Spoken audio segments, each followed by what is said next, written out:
Relatos del lado oscuro.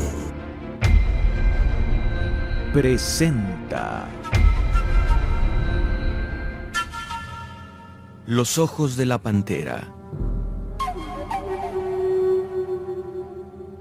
Adaptación del relato de Ambrose Bierce. Uno no siempre se casa cuando está loco. Un hombre y una mujer se encontraban sobre un rústico asiento a última hora de la tarde. El hombre era de mediana edad, esbelto, tenía la expresión de un poeta y la tez de un pirata. La mujer era joven, rubia, llena de gracia, con algo en su figura y movimientos que sugería la palabra ligereza. Iba vestida con un traje gris. Podía ser hermosa, pero sus ojos impedían que se prestara atención al resto de su cuerpo. Eran de color verde grisáceo, largos y estrechos, con una expresión que desafiaba todo análisis. De lo único que podía estar seguro uno es de que eran inquietantes. Cleopatra debió tener unos ojos semejantes.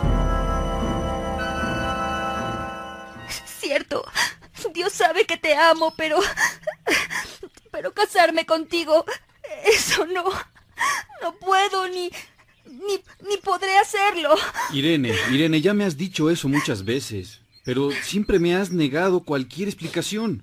Tengo derecho a saber, a entender, a poner a prueba mi fortaleza, si es que la tengo. Dame una razón. ¿De por qué te amo? No, para eso no hay razones. Una razón para no casarte conmigo. Tengo derecho a saberlo, debo saberlo, lo sabré. ¿Estás decidido a conocer mi razón? Si no es pedirte demasiado. Pues muy bien. Vas a saberlo. Estoy loca. Eso es lo que dirían los médicos, si es que lo supieran. Yo preferiría considerarlo como un caso de posesión.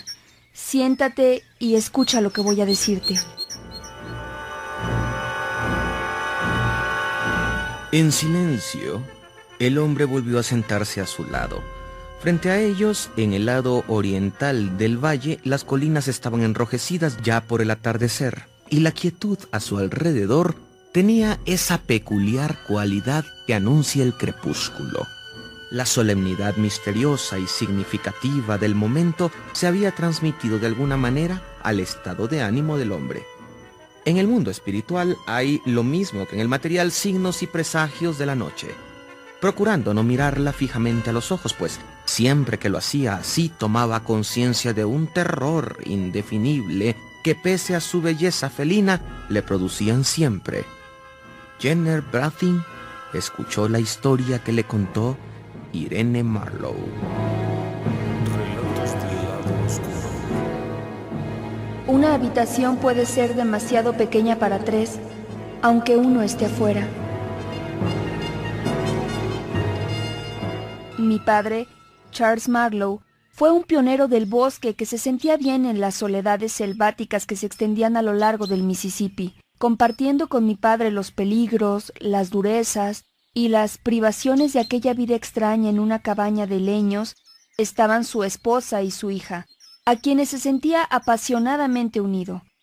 Mi madre era entonces bastante joven, y el aislamiento terrible de su destino le era tan nuevo que aún podía sentirse alegre. Mantenía una gran capacidad para ser feliz, aunque las satisfacciones simples de la vida en el bosque no pudieran llenarla.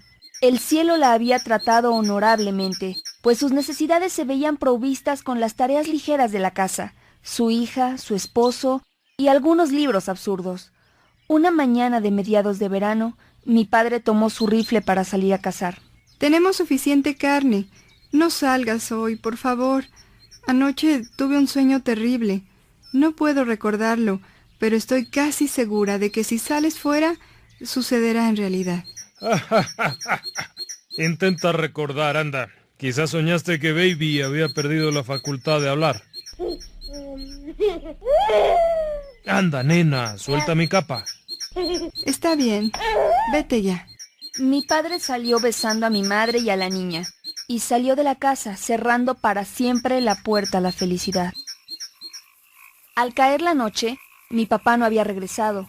Mamá preparó la cena y aguardó. Después acostó a su bebita y le cantó suavemente hasta que se durmió. Para entonces, el fuego del hogar sobre el que había cocinado la cena se había apagado, y la habitación estaba iluminada por una sola vela. La colocó en la ventana abierta como señal de bienvenida al cazador, por si acaso se aproximaba por ese lado. Precavidamente, había cerrado y colocado la barra en la puerta contra los animales salvajes. Conforme avanzaba la noche, se fue sintiendo más ansiosa y somnolienta, y finalmente apoyó los brazos en la cama junto a su hija y reposó la cabeza sobre ellos. La vela de la ventana se quemó hasta el candelero, chisporroteó y llameó un momento y se apagó sin que nadie la viera, pues mi madre dormía y estaba soñando. Soñó que estaba sentada junto a la cuna de una segunda hija. La primera había muerto. El padre había muerto. La casa del bosque se había perdido y el lugar donde vivía no le resultaba familiar. Tenía unas pesadas puertas de roble que estaban siempre cerradas, y por el lado exterior de las ventanas, incrustadas en los gruesos muros de piedra, había barras de hierro que evidentemente, así lo pensó ella, estaban puestas allí contra los indios. Todo aquello lo percibió con una infinita piedad hacia ella misma, pero sin sorpresa, una emoción que resulta desconocida en los sueños. El cobertor le impedía ver a la niña que estaba en la cuna, pero algo le impulsó a apartarlo. Lo hizo así y quedó al descubierto el rostro de un animal salvaje. Despertó con el sobresalto de aquella revelación, temblando en la oscuridad de su cabaña del bosque. Recuperando lentamente el sentido, tocó a la niña real y se aseguró de que respiraba y estaba bien, pero no pudo evitar pasarle ligeramente una mano por el rostro. Se levantó, tomó en sus brazos a su bebita dormida y la apretó contra el pecho. La mujer se dio entonces la vuelta hacia la pared, junto a la que se encontraba la cabecera de la cuna, y al levantar la mirada, vio dos objetos brillantes que producían un resplandor verde rojizo en la oscuridad. Los tomó por dos carbones del hogar, pero al recuperar el sentido de la dirección cobró conciencia, con inquietud, de que no se encontraban en esa zona de la habitación, sino que estaban demasiado elevados, casi al nivel de su mirada, de su propia mirada, pues eran los ojos de una pantera. El animal se encontraba en la ventana abierta que tenía enfrente a menos de 5 pasos, apoyado en sus cuartos traseros, con las patas delanteras sobre la repisa de la ventana, con un interés maligno. En el fuego de sus ojos se consumieron totalmente la fuerza y el valor de mi madre. Se estremeció y se sintió enferma. Le fallaron las rodillas y gradualmente, tratando de evitar instintivamente un movimiento repentino que provocara a la bestia a lanzarse sobre ella, fue agachándose. Se apoyó en la pared y trató de proteger a su hija con su cuerpo tembloroso, sin apartar la mirada de las esferas luminosas que le estaban matando. En su dolor, ni siquiera pensó en la llegada de su esposo. No tenía ninguna esperanza o sugerencia de que pudiera escapar o la rescataran. Su capacidad de pensar y sentir se había reducido a las dimensiones de una sola emoción: el miedo al salto del animal, al impacto de su cuerpo, al golpe de sus grandes patas, al contacto de sus dientes en la garganta, al que devorara a su bebita. Totalmente inmóvil y en absoluto silencio, aguardó su destino mientras los momentos se convertían en horas, en años, en eras. Pero durante todo aquel tiempo, aquellos ojos diabólicos mantuvieron la vigilancia. Cuando regresó mi padre, con un ciervo sobre los hombros, intentó abrir la puerta, pero ésta no se dio. Llamó y no obtuvo respuesta. Dejó el ciervo en el suelo y rodeó la cabaña para dirigirse a la ventana. Al dar la vuelta a la esquina creyó oír el sonido de unos pasos sigilosos y unos crujidos en el matorral del bosque, pero eran demasiado ligeros para estar seguro de ellos.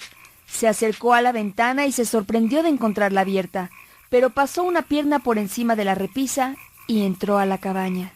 Todo era oscuridad y silencio. Se abrió camino hasta el hogar y encendió una vela. Miró entonces a su alrededor y vio a su esposa acobardada en el suelo, apoyada en la pared, aferrando a la niña. Cuando corrió hacia ella, ésta se levantó y rompió a reír mecánicamente. Sin darse cuenta de lo que hacía, mi padre extendió los brazos hacia ella. Seguía sosteniendo a la niña, pero estaba muerta. La fuerza del abrazo de su madre había sido mortal. la teoría de la defensa. Eso fue lo que sucedió una noche en un bosque, pero Irene Marlowe no se lo contó todo a Jenner Brading. Ella misma no lo sabía todo. Cuando hubo concluido la narración, el sol estaba por debajo del horizonte. Brading guardó silencio unos momentos, pues esperaba que el relato prosiguiera con alguna relación concreta con la conversación que lo había iniciado. Pero la narradora permanecía tan silenciosa como él. Es una historia triste, terrible, pero no la entiendo. Dices que Charles Marlowe es tu padre, y eso lo sé. Que envejeció antes de tiempo, destrozado por alguna gran pena. Lo he visto. Pero perdona que no entienda el que digas que tú... Que estoy loca. Pero Irene, dices... por favor, querida, no apartes la vista de mí. Dices que la niña murió, no que se volvió loca. Así es, esa niña murió. Yo soy la segunda. Nací 3 meses después de aquella noche, pues la piedad permitió a mi madre vivir hasta que me dio la vida a mí. ¿Es probable que una persona nacida en esas circunstancias sea como las demás? ¿Como las que se consideran cuerdas? Brading no respondió. Le preocupaba un nuevo pensamiento que estaba tomando forma en su mente. El país era todavía nuevo y estaba escasamente poblado. Los relatos acerca de encuentros nocturnos con animales salvajes en caminos solitarios eran corrientes. Se contaba el caso de una pantera que había asustado a una familia mirándola por la noche desde una ventana. El cuento había provocado su pequeña oleada de excitación.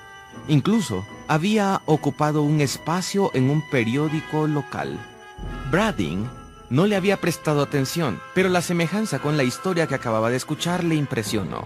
¿No era posible que una historia hubiera sugerido a la otra? Que al encontrar las condiciones apropiadas en una mente morbosa y una fantasía fértil hubiera ido creciendo hasta convertirse en el relato trágico que había escuchado? Brading recordó determinadas circunstancias a las que hasta entonces no había prestado atención. La vida solitaria que llevaba Irene con su padre, en cuya casa nadie era aceptado como visitante, o el extraño miedo a la noche en el que aquellos que mejor la conocían explicaban el que nunca se la viera después de oscurecer. De que estaba loca no le cabía ya ninguna duda, aunque esa convicción le produjera el dolor más agudo. Simplemente había confundido erróneamente el efecto de su trastorno mental con su causa. Irene, amor mío, quiero que me digas... Te ruego que no te ofendas, pero dime... Ya te lo he dicho, ya te he dicho por qué no podemos casarnos. ¿Hay algo más que merezca la pena decir? Antes de que pudiera detenerla, Irene se había levantado y se deslizó entre los árboles hacia la casa de su padre. Brading iba a retenerla, pero se quedó observándola en silencio hasta que se desvaneció en la penumbra. De pronto se sobresaltó. En una de las sombras negras por las que había desaparecido ella, Brading captó un vislumbre rápido y breve de unos ojos brillantes. Por un instante permaneció asombrado, pero enseguida se lanzó al bosque tras ella, gritando: ¡Cuidado! ¡Cuidado, Irene! ¡Cuidado! ¡La pantera! ¡La pantera! Un momento después había cruzado la franja boscosa y llegado a campo abierto, a tiempo para ver cómo la falda gris de la joven desaparecía tras la puerta de su padre. No se veía por allí pantera alguna. Una apelación a la conciencia de Dios. El abogado Jenner Brading tenía su casa de campo en las afueras de la ciudad. Justo detrás de ella estaba el bosque, pero como era soltero y siguiendo las costumbres, se alojaba en el hotel del pueblo donde tenía también su despacho. La casa que tenía junto al bosque era simplemente un alojamiento que mantenía, desde luego sin grandes costos, como muestra de prosperidad y respetabilidad. Era sabido que había hecho un intento inútil de casarse. En realidad había llegado hasta el punto de ser rechazado por la hermosa pero excéntrica hija del anciano Marlowe, el recluso.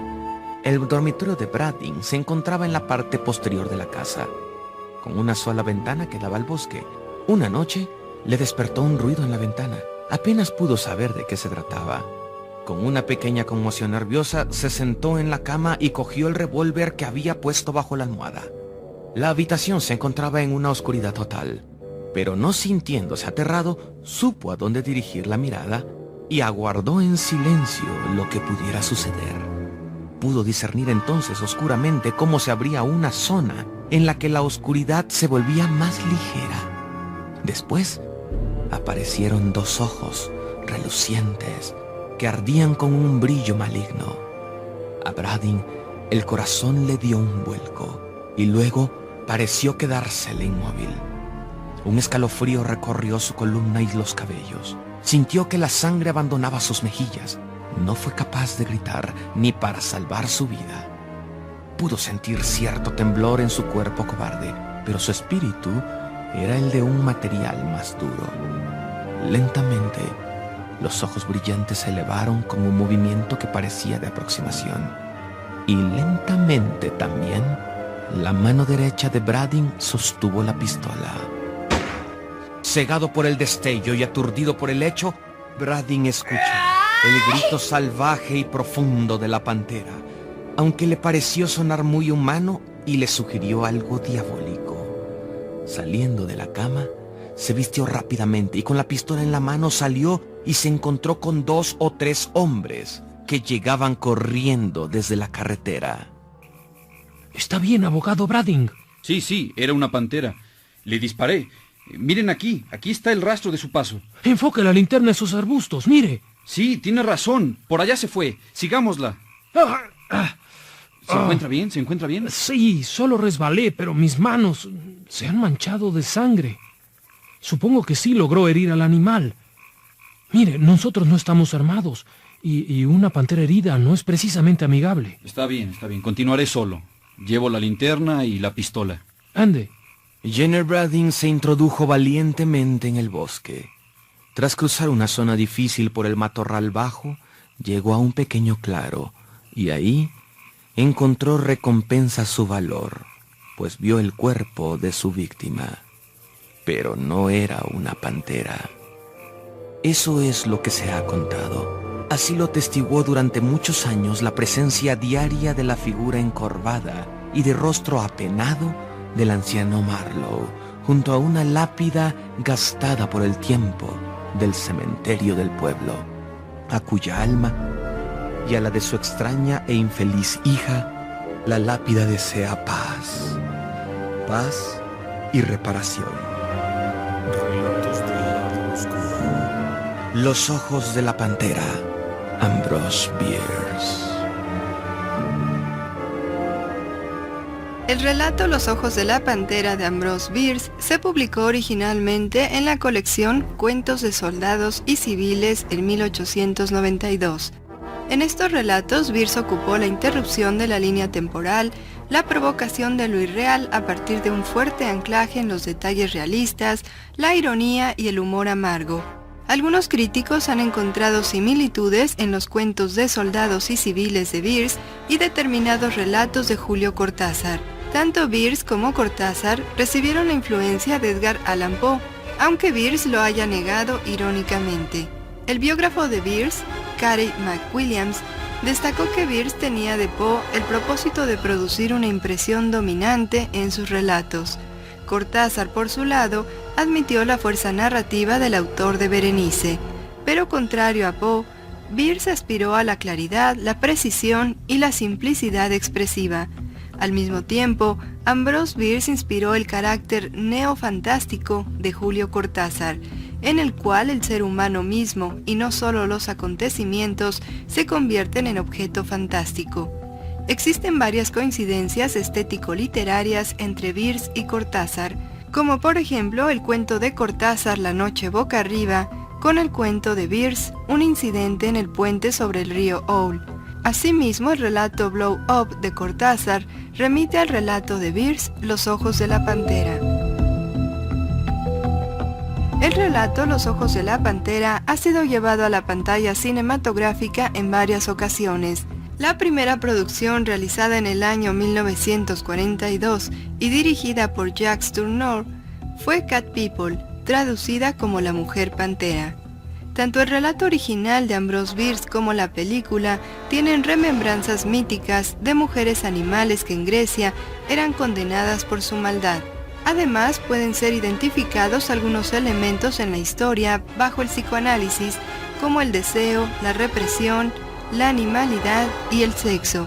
También pueden detectarse algunos estereotipos respecto a la mujer, como las mujeres víctimas que sufren y son condenadas por los hombres, estigmatizadas y poco entendidas en su psique más íntima y luego abandonadas por estos mismos hombres que parecen bastante simples en comparación con ellas.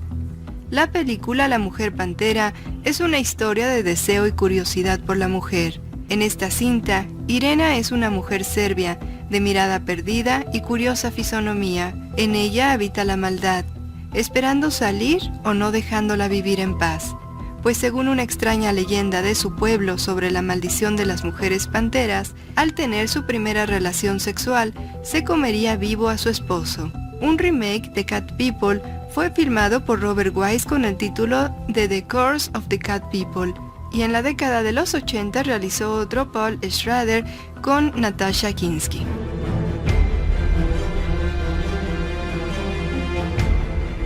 Relatos del lado oscuro. Guión y producción, Tania Sabugal.